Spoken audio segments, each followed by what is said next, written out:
Now just back in this roof that I was checking before, and I brought a light up here so then you could see a bit better.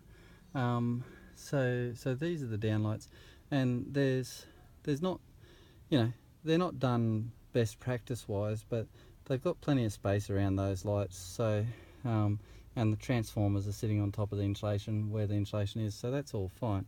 But and like you can see with the joists that they've got, you know, 80 or 90% of the product most of the way through the roof.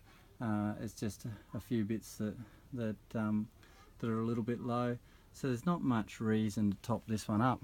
But what I am going to do is go around and make it safe. This lady had, I found out since the last video I made just a few minutes ago, that she had this job done insulated by a company. It's quite a reputable company, about 15 years ago. And but this is interesting over here, because this is what the reputable company did 15 years ago, is that they this is a downlight, and you can see there's insulation